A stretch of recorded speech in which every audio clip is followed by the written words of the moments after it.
Let's see here, it is 7 o'clock, so it's time supposed to start. So nice to have each and every one of you here tonight.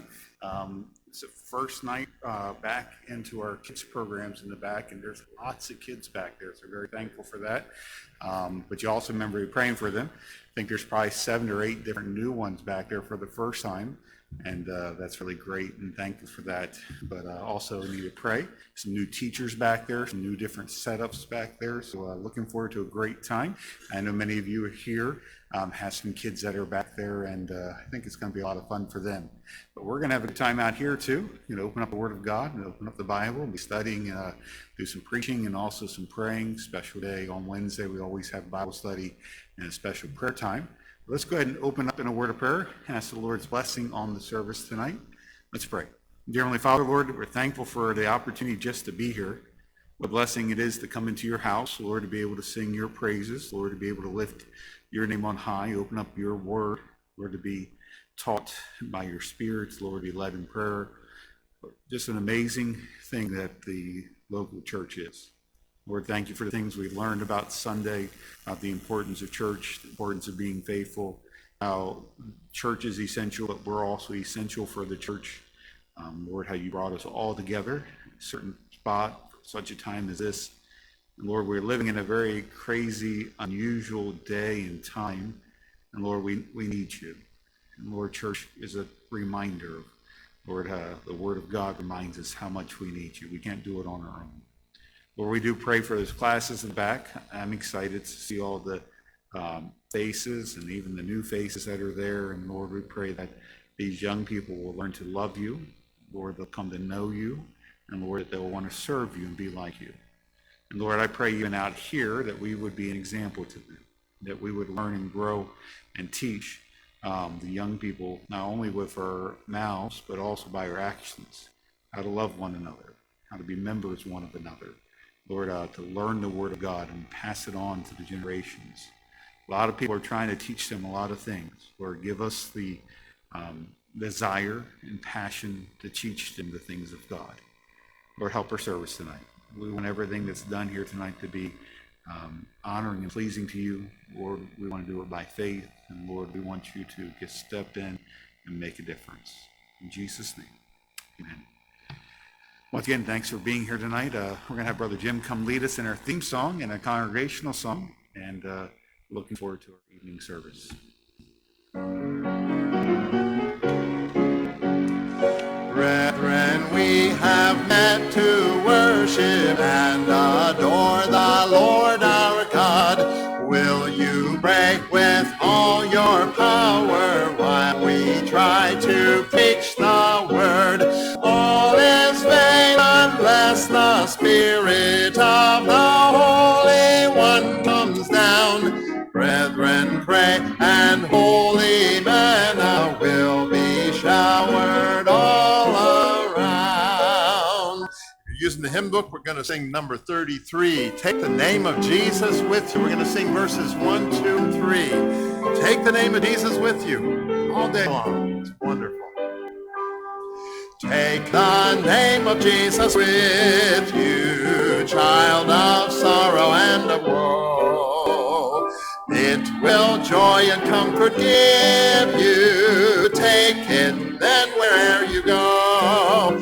Precious name, oh how sweet, hope of earth and joy of heaven. Precious name, oh how sweet, hope of earth and joy of heaven. If you're at home, sing with us.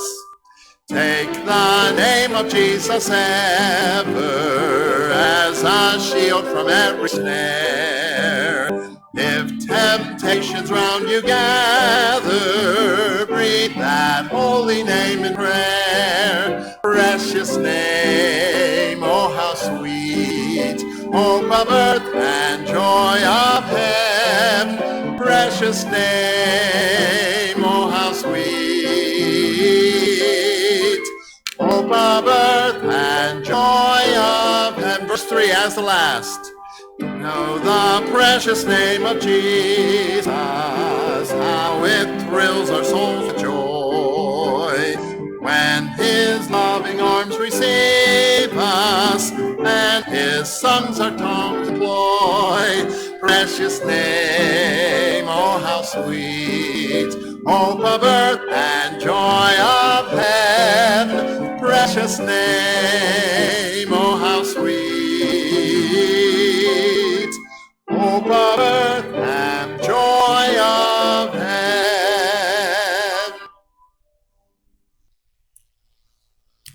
Not very many announcements right now. Because of the COVID virus, things have slowed down a little bit in some areas. We're still pushing out, still doing ministry, but don't have as many activities right now. So always remember the big thing going on right now is our Wednesday night starting tonight. Also on Sunday night, we're having a teachers meeting after the evening service. So if you are a teacher, a substitute teacher, an assistant teacher, if someday you would like to be a teacher or assistant teacher here at the church, we'd ask that you meet with me back in the old fellowship hall right after the evening service. It won't be a long meeting. We don't have them a whole big bunch, but we do try to do it a few times a year to just reemphasize some things and give you some encouraging words. So that's this coming Sunday night following the evening service. Also looking forward to Bible conference coming up. Now, this year's Bible conference is not at the end of September, beginning of October. That's actually, I think it starts on October 18th. It's from Sunday to Sunday. Looking forward to a great time. We have two different preachers. One's going to be preaching Sunday through Tuesday, and then the other preacher is going to be preaching Wednesday through Sunday. We just want to confirm with those guys before I start telling you who they are. But they've already signed up to come and be a part of it, but at the same time, the virus stuff changes different things for different people. But I know that Brother Mike Edwards is going to be here Sunday, Monday, and Tuesday. And so Brother Edwards is a really great guy. I think you'll enjoy him. He's been here a few times already. He's a big help to me and a blessing in the ministry. And he is just an encouragement to be around. He was the pastor. I think he even started Heritage Baptist Church in Woodbridge and pastored there for many, many years. And now he's out trying to be an encouragement to churches. And I think you'll enjoy him be here Sunday, Monday, and Tuesday. And there's another guy preaching Wednesday, Thursday, Friday, and then also Sunday. So we'll be praying for those meetings. You can mark those on the calendar right now, so that way you'll make sure that you can be here for our special Bible conference. Thanks again for being here tonight. Thank you for those that are visiting with us. It's always a blessing to have visitors with us. All right, our next song is 338, Nearer My God to Thee. 338, we're going to sing verse 1 and then skip down to 3. Nearer my God to Thee, nearer to Thee, e'en though it be a cross that raiseth me, still my song shall be nearer my God to Thee, nearer my God to Thee, nearer to Thee. Skip down to verse 3. There let the way appear, steps unto heaven. All that thou sendest me in mercy given. Angels to beckon me, nearer my God to Thee, nearer my God to Thee, nearer to Thee. Then with my waking thoughts bright with Thy praise, out of my stony griefs Bethel I'll raise, so by my woes to be nearer my God to Thee, nearer my God to Thee, nearer to Thee. And the last.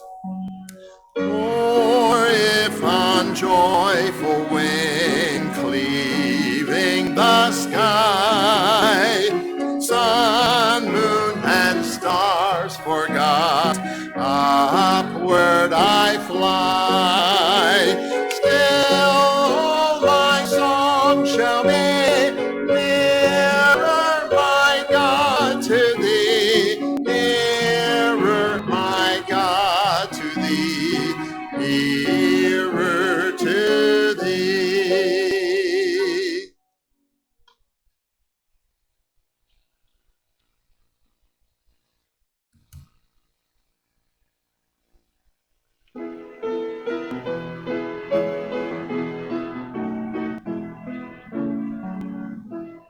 One glorious day, Jesus came and made me whole.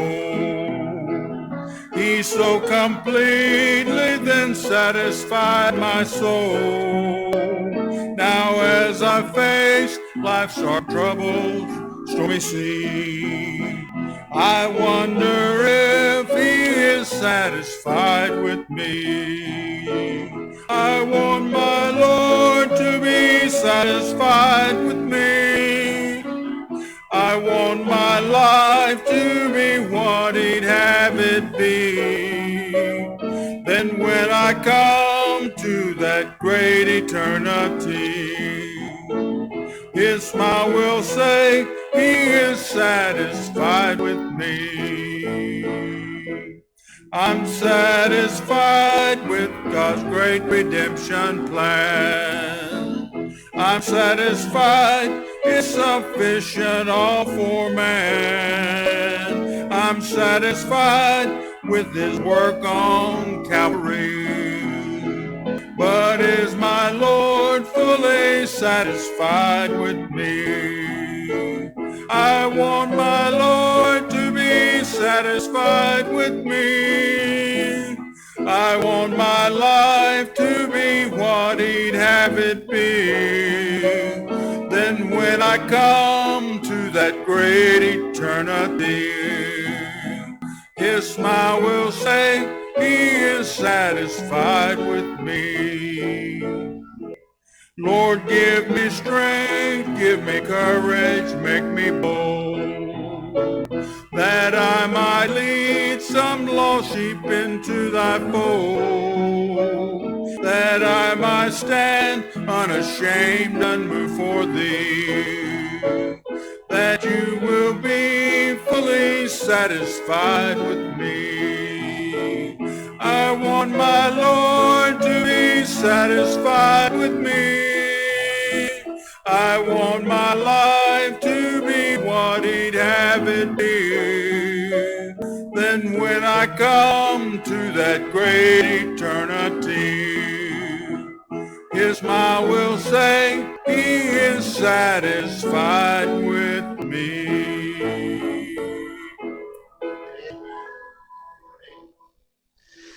Amen, amen. Let's go ahead and take our Bibles tonight to the book of Ecclesiastes. And I pray that's your prayer, as the Lord would be satisfied, pleased with you. And I know that it's sometimes a struggle for us to be content and satisfied with the things that we have. But if we will live our lives saying, hey, Lord, I want you to be pleased with what I'm doing. I want you to be satisfied. We're lifting up our lives at a time of worship and praise. It changes how we live. It gives us a different reason to live, and obviously different ways to live too, because we are living to please him. And we know that it's impossible to please him if we don't have faith. And so everything we do, let's do it by the will of God, believing that God is a rewarder of them that diligently seek him. So tonight we're going to start a new book. On Wednesday nights we've gone through books, usually books of the Old Testament.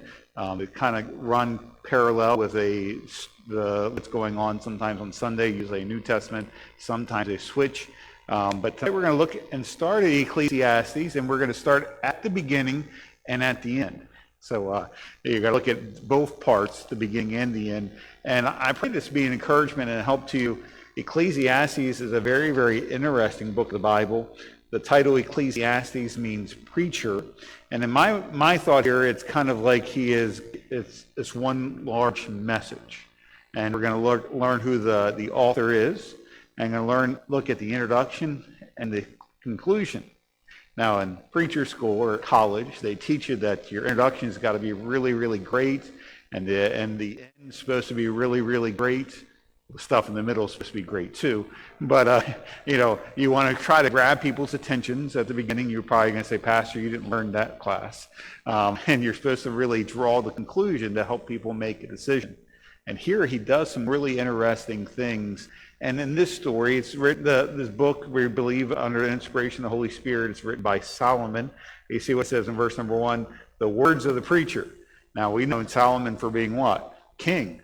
We know Solomon for being one of the most successful kings of all time. but also we know him also as being one of the wisest, if not the wisest man to live, excluding Jesus Christ, obviously. But we don't remember him as a preacher. And if you go back to the beginning of his ministry or beginning of his reign, he asked for wisdom from the Lord. The Lord gave him wisdom, maybe more knowledge than wisdom. He didn't apply all those things to his heart later on in life. He's the guy that ended up having all those wives and all those concubines, and they turned his heart away from the Lord. But here, he was known to bringing the people to prayer and to giving out wisdom at the beginning of his kingdom a little bit at least. And here in Ecclesiastes, he is writing something that's really important, and that's something I think that we can learn a lot from tonight. Let's go ahead and read verses 1 through 3. Chapter number 1, verses 1 through 3. The Bible says, "The words of the preacher, son of David, king in Jerusalem." Now, he does not sign his name to it. You say, "Well, Pastor, how do you know that it was Solomon?" Well, it's because of the fact that there was one son of David that was king in Jerusalem. There was no other one, so it kind of says, okay, who is this guy? It's Solomon. And as you're reading through it, it talks about all the pleasures he took part of, talks about all the things he accomplished. He was, in my mind, and you can argue if you want with me, people like to argue with me anyway, he was probably one of the most privileged people to ever live.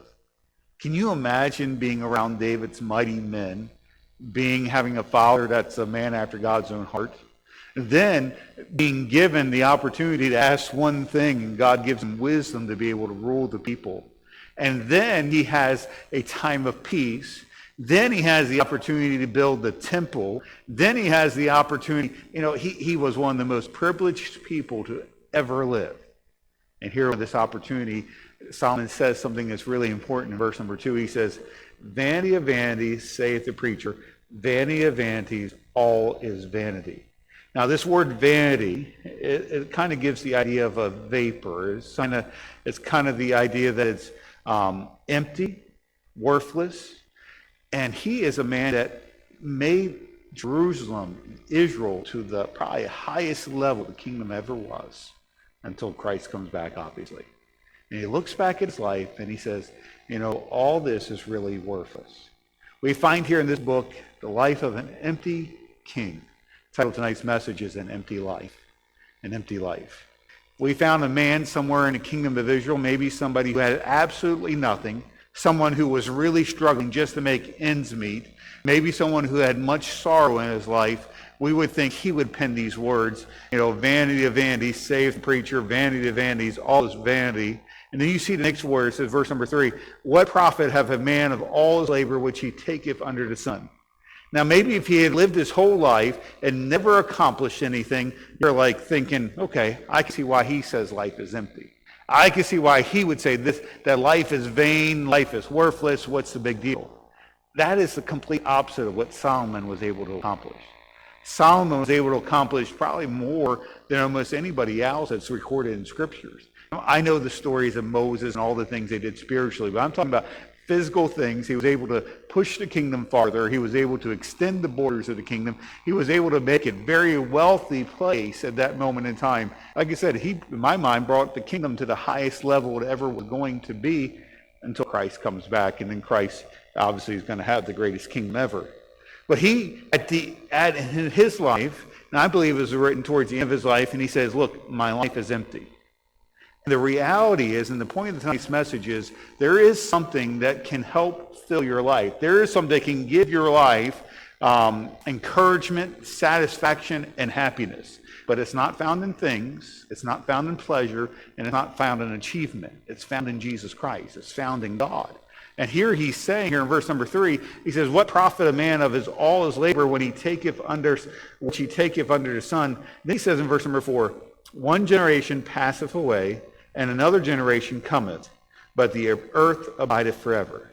He's looking at it, maybe I believe at the end of his life, he's looking back and he's saying, okay, I've seen this generation come on the scene, I've seen this generation pass away. You know what? There's something that's still here. And there's something that's always going to be here until the end.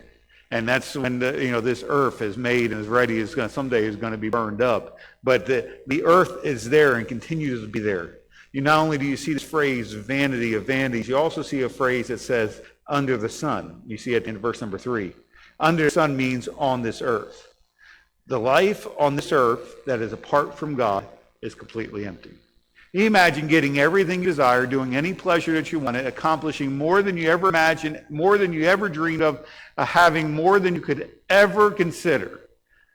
And he's saying, without God, this is really worthless. Now, I know you say, Pastor, in the day and time we live in, why is this such an important topic? It's because we must learn how to be content.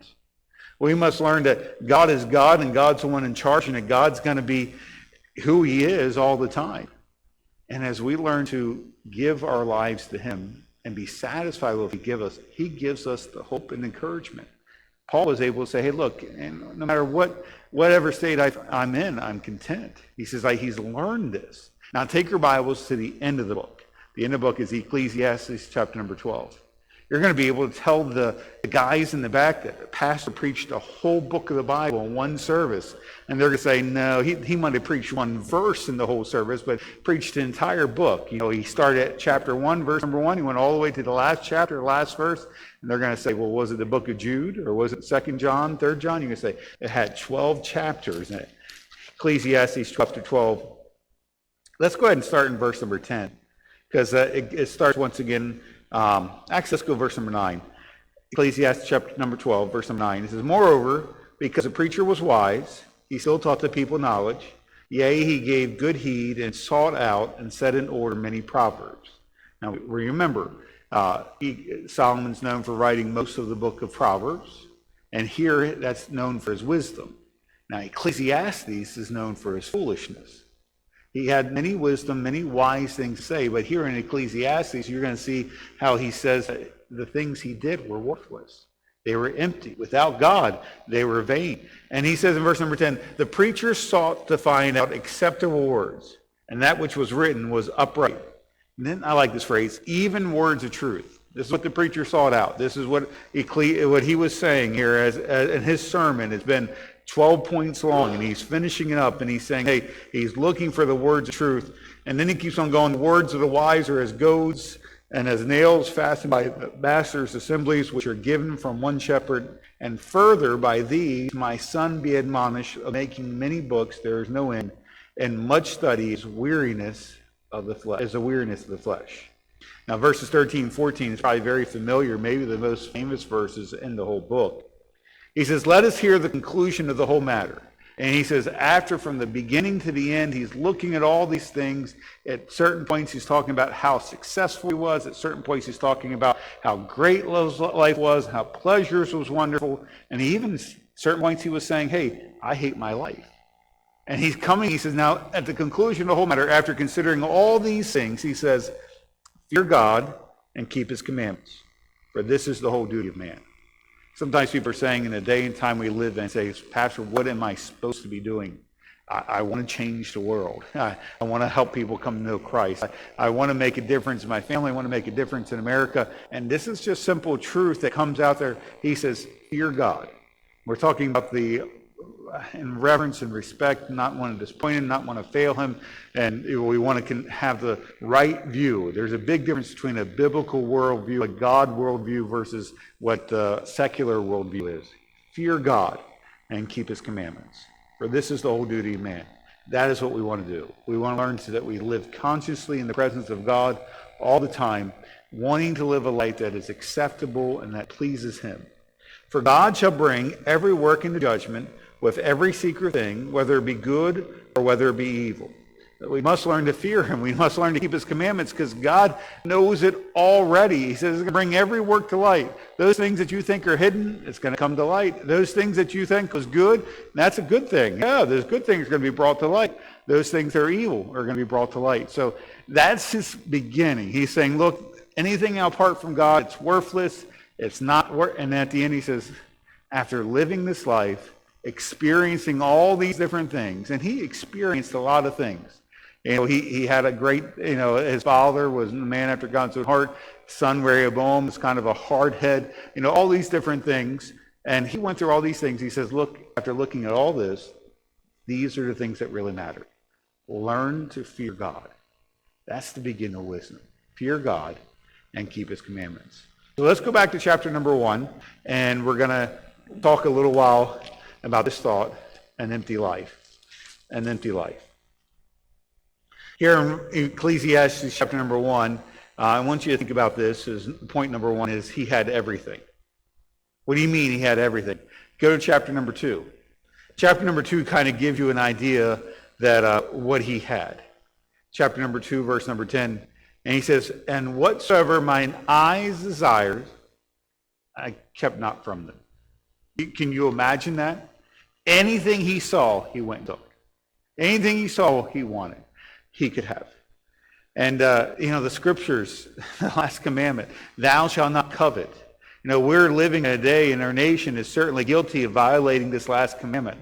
We live in the pursuit of things. Materialism is the order of the day. We are deceived in believing if we could have just one more thing and just have one more thing and just one more thing, we'll be happy. But, he that seeketh silver will never be satisfied with silver.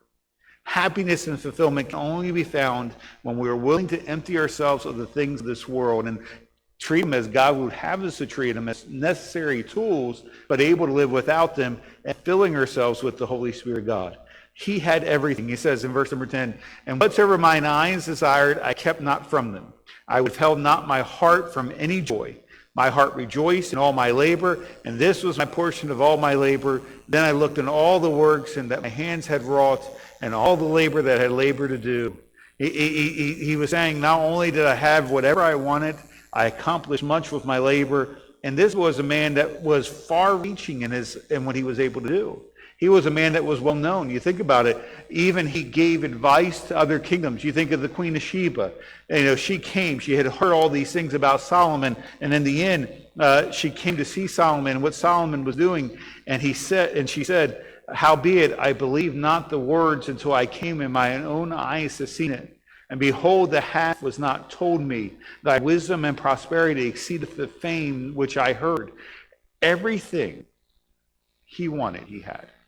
He was famous that the Queen of Sheba would come and travel so far, and she had heard all these popular things, and she says, there's no way that there is a man like this, there is a king like this, and she traveled all this way, and she says, you know what? They didn't even do you justice.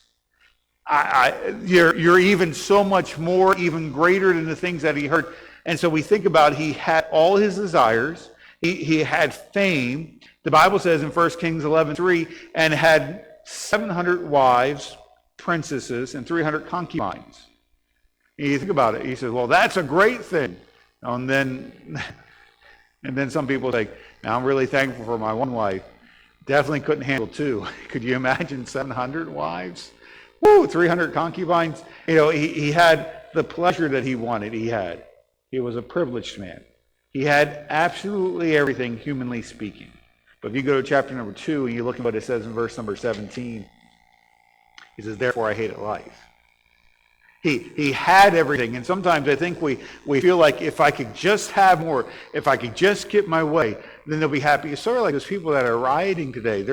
I think many of them don't know what they're rioting for, and they're rioting for a certain cause, but they don't really know what they want. They just know that they're supposed to riot, and that if you gave them an inch, they're going to keep on wanting more and keep on wanting more and keep on wanting more. The truth is, what is truth? And that's what we should live by, is truth. We should live according to the moral absolute of the Word of God. And this man here, he's saying, I had everything I wanted. He had wealth, he had fame, he had pleasure, he had achievements. He was such a well-rounded, and he came to the point and he says, you know what? But I hated life. So the first thing is he had everything he wanted. The second thing, his life was empty. You listen to the language in chapter 1, verse number 2. Vanity of vanities, saith the preacher, vanity of vanities, all is vanity. That word vanity is saying that it's empty. It's as a vapor. Nothing to be able to grasp onto, nothing to hold on to. All is vanity. If we took an inventory of Solomon's life, we would see that he's a brilliant man. Like I said, one of the most privileged men to ever live. But even in his own life, he said, I had all these things. And I learned one thing. What really matters, not all the pleasures, not all the successes, not all the fame, not all the money. It says, fear God and keep his commandments. The third thing I want you to think about, not only did he have everything, his life was empty. He was searching for something, and he tried to fill it. He had that space that where only God can fill. He tried to put so many different things in there, from the pleasure to the women to the sacrifices to the possessions to the achievements. The third thing is nothing on earth could satisfy him. He had everything. He was empty, and nothing on earth could satisfy him. The quality of life he enjoyed was beyond anything any of us could dream of. I think that in America, we're pretty spoiled people. We're sitting on padded pews. We're sitting in an air-conditioned auditorium. There's plenty of room. Thankful for a church that's a large auditorium to where we can social distance and still do the same guidelines that follow what they're asking us to do. A lot of churches aren't like that. A lot of churches have to go to multiple services. And some of them are becoming very ingenious in their services. Some actually have one service in the morning for people that want to wear masks, and a service later on for people that don't want to wear masks. And I thought that was kind of interesting. And then they had, multiple services in there. People take certain times, certain spots, just because they were trying. I'm thankful for the fact the Lord's blessed us with a big auditorium. Now, would we like to have more people to where we have a problem with that? Of course. But at the same time, we're thankful for what we have. And we're kind of spoiled people. If we want food, most of us can just go to the store, go to McDonald's, or I know most people probably wouldn't go to McDonald's, but Wendy's, different restaurants. And there are many, many things that we are privileged by. Many good and godly people who love the Lord as much as anyone else are able to live without much, and they're satisfied in their life. Now, there are some that have so much, they don't know what to do with it, and they're frivolous, and they're empty inside. I don't know about you, but sometimes when you're reading news headlines and this beautiful people of the world, these actors and these models, and you see them, so-and-so died at 17, or so-and-so died at 20 and 21, and then a month later they reveal the sources, and they died because of suicide. I know it's not just, quote, quote, the beautiful people of the world, or what the world says beautiful people. Or they die of overdoses because they're not happy, not satisfied. They're looking for something more. They're looking for something. But I know people who are satisfied to have hardly anything. It's amazing that some of the people I know and some of the people I've been around in my life, that they come to this moment and they come to this spot that doesn't matter if they don't have anything. As long as they have the Lord, they're happy. And they're satisfied. We got to remember that the things in this world are not going to fill that empty void. Things in this world are not going to be able to give us what we're looking for. And that's what he's saying here in verse number 2. Vanity of vanities. It's emptiness of emptiness, saith the preacher. It's emptiness. Everything is empty. Everything is a vapor. Everything is worthless. Do you know what this world's going to be looking forward to someday? It's going to have fire. The Bible says in 2 Peter 3, he says, but the heavens and the earth, which are now, by the same word, kept in store, reserved unto fire against the day of judgment and perdition of ungodly men. But beloved, be not ignorant of this one thing, that one day with the Lord is as 1,000 years, and 1,000 years is one day. The Lord is not slack concerning his promise, as some men count slackness, but is long-suffering to usward, and willing that any should perish, not willing that any should perish, but that all should come to repentance. But the day of the Lord will come as a thief in the night, in the which the heavens shall pass away with great noise, and the elements shall melt with fervent heat. The earth also, and the works that are therein shall be burned up. What the scripture is saying is that everything that's around us is headed to fire. Now, obviously I'm not talking about people here, I'm talking about possessions. You think about it, one of the places that tells us this most is the junkyard. You go by a junkyard and you see all these cars that are rusted out, and all these cars, sometimes they're getting smashed up. At one point in time in somebody's life, that was somebody's pride and joy. They loved that car. It was brand new. It had that new car smell, which I don't really know what that is. I sold cars for a little while, and they didn't smell any different than the other cars. But that new car smell, and new car drive, all those different things, it was somebody's pride and joy. And where's it now? It's gone. It's rusted out. I know there's a few people that restore cars, and you have these special older cars that are there. And I'm trying to get to the point that the clothes that we love so much, those possessions that we love so much, and we hold so dear to, we moved into a house that's over a year ago now, and I really enjoy our house. It's more than what we need. Lord bless with that. You know what's going to happen to the house someday? It's going to burn. It's going to be gone. But so many times people will say, hey, the house is so important, that car is so important, that the clothes I wear, the jewelry I have, the possessions I have, they are so important. But they're all headed to fire. And so Solomon had everything he wanted, but he was still empty inside. And we got to remember that possessions are not going to satisfy us. We're on this earth for such a short period of time. We must learn not to place such deep roots in this world. Solomon said that all the things that are under the sun, which means everything in this earth without God, is nothing but that's going to leave man empty. And you sit there and you see the people in the world today that deal with the depression, the people in the world today that deal with heartache and problems. And I know there is problems, and I know sometimes even a Christian can get his eyes off the Lord and lose his joy and things like that. But we see these people in the world that everybody thinks is the greatest and the best.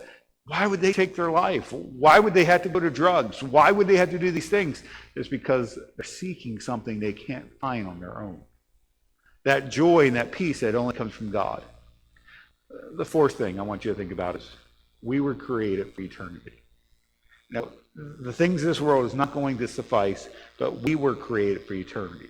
The Bible says, love not the world, neither the things that are in the world. If any man love the world, the love of the Father is not in him. For all that is in the world, the lust of the flesh, the lust of the eyes, and the pride of life, is not of the Father, but of this world. And the world passeth away, but the world passes away, and the lust thereof. But he that doeth the will of God abideth forever. God has created us spirit, soul, and body. If we neglect our spirit, which is supposed to be the dwelling place of God, we're going to be empty people. If we do not take time to be holy, and I remember we sang that song on Sunday night. I think it's page 368. Why don't you get your hymn book out there? I was really encouraged by that song this past week. And look at page 368.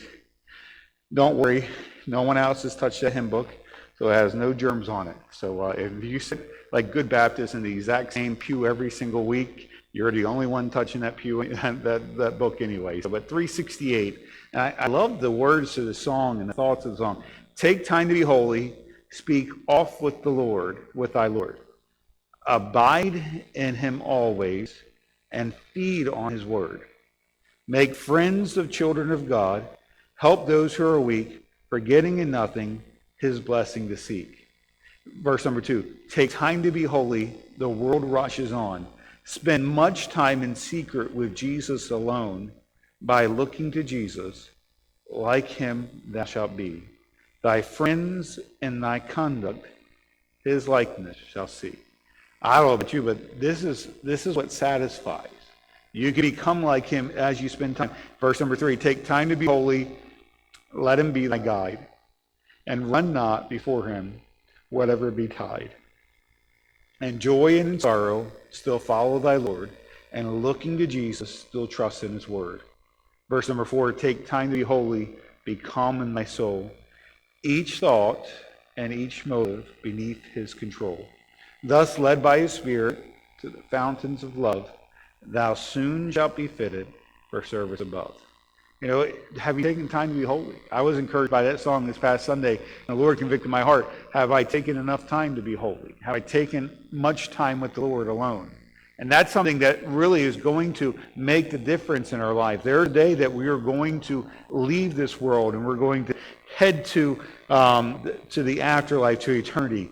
And the things of this world, they're going to be gone. The cars are going to be gone. This church building, which is beautiful, someday is going to be burned up. And we got to live. We're not made to live for here. We're made to live for eternity.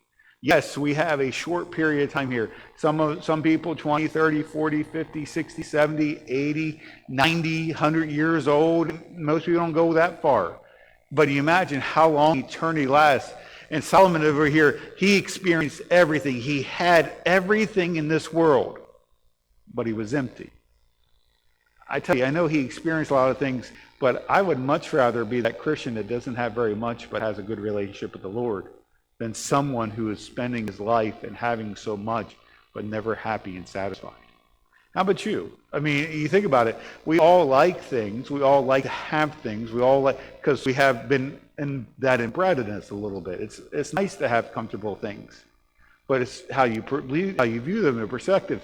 I've met some of the happiest people in the world that will just satisfied and happy with just very little, not needing anything else.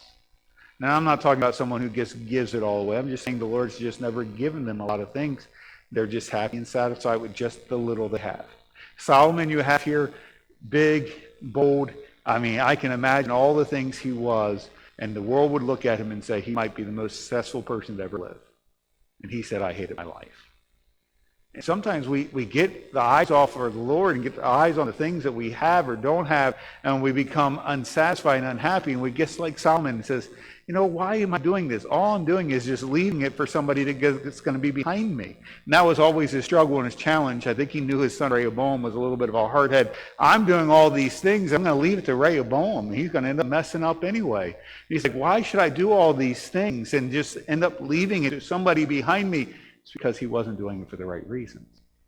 If you have the right reasons, you understand that the world cannot satisfy. We're not made for this world. We're not made for just here for now. We have been created body, soul, and spirit. We're made for eternity. And what's going to truly make a difference in this world, and we're going to truly find satisfaction and happiness, is when we live for eternity. We don't live for the here and now. We don't live for today. We don't live for this world. We live for what it's going to be like someday. We keep our eyes focused on him and say, you know what? I'm going to either take this day, I'm going to invest it for eternity, or I'm going to waste it. And that's what we do with our days. Our days are time spent. And it's like we're going to take that dollar that we have. Either we're going to take that and invest it in something for the future, or we're going to waste it. And that's what we do with our days, day by day. We're made for eternity. And that's why Solomon came to the spot and said, hey, look, make sure you get to this right spot and say, remember what the whole conclusion of the whole matter is: fear God, and keep his commandments. Think about the Apostle Paul. He was very successful. I think he was probably one of the greatest minds that's out there. I know Solomon obviously was, but he had risen up in the ranks of the Pharisees, and he said this: but what things were gained to me, those I count loss for Christ. Yea, doubtless I count all things but loss for the excellency of the knowledge of Christ, Jesus my Lord, for whom I have suffered the loss of all things, and do count them but dung, that I may win Christ. Another testimony of a man who had so much, but in the end he's like, none of that stuff mattered. He had probably had degree upon degree, Pharisee of the Pharisees, Jew of the Jews. He was someone who was really high up there, had a great future in that religious leader organization. He met Christ, everything changed. He looked at that and he said, you know what? I would count that all dung. I would count that all loss, that I can get a little closer to him. I had everything that anybody else probably would have ever wanted and admired about in this religious organization. They thought I was it, cream of the crop. But I look back on that now and say, I would count all that as worthless and loss if I could just know God a little bit better. Because you know why? Over here, he found happiness, satisfaction, fulfillment. He found joy. And that's when he's the guy that says that no matter what state I am, therewith be content. He says, I've learned, how to be content with much and with little. And I want to encourage you today. Solomon had everything that anybody could ever want it when it came to monetary fame and successes. But he was unhappy. It was an empty life because the things of this world will not satisfy, because we have been made for something more, made for something better, made for something greater. And what's that? The cause of Christ. We're supposed to live for eternity. We're not supposed to live for here and now. God didn't design us and make us that way. And he think about all the things that Paul had. He says, I'd give all that up just to know him better. How precious is Jesus Christ to you tonight? Do you know him as your personal Savior? If you died today, would you go to heaven? And he said, yes, of course. Are you empty inside? Why are you empty inside? Many times because we take him off the throne And we try to fill this world, things, our heart, our soul, our mind up with things of this world, and they're never going to satisfy you. It's sort of like drinking those Mountain Dews that I like. If you're really, really thirsty, you drink a Mountain Dew. It tastes good, it never satisfied. When you get some water in you, then you're not as thirsty anymore. Many times those soft drinks or those sugary drinks, they make you want to become thirsty, more thirsty and thirstier. Think about it. In this world, what are you living for? Are you living for today, or are you living for eternity? So this is kind of like just the beginning of Ecclesiastes, trying a little bit over you. At the beginning, he's saying, look, vanity of vanities, all is vanity. And over here, he says, I've learned a lot through this life. Now fear God and keep his commandments. And we're going to look at some of the things he experiences. We're going to look at some of the foolish things that he did. And hopefully this will teach us an important lesson. Material things will not bring happiness. I know what we all think. If I just get that new car, get a little bit better house, get a little bit nicer clothes, a little bit better whatever the answer is, whatever that thing is, I'll be happy. But there's always something after that. Always something out there. And it's always good to remember, someday that's going to burn. If it's going to burn anyway, we might as well just have it in the right perspective. That is what's going to matter for eternity. Let me encourage you tonight. Do you have an empty life? There's something missing there? Let God fill that.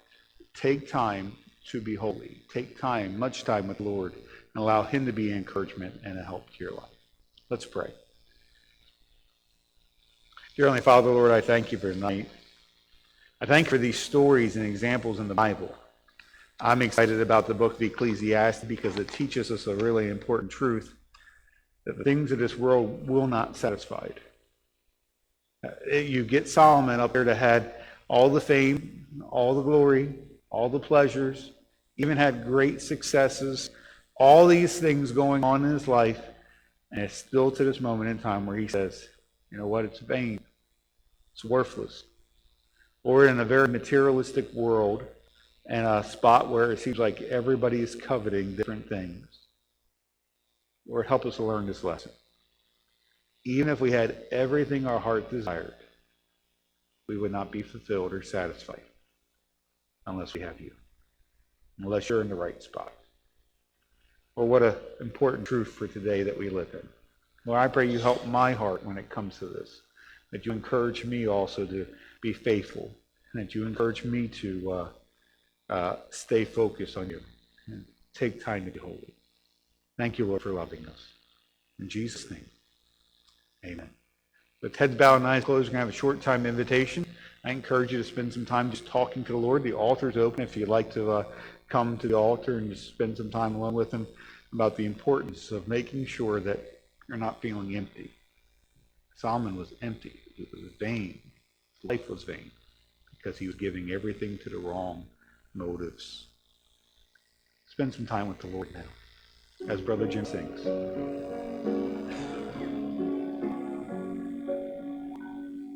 Nothing between like pride or station.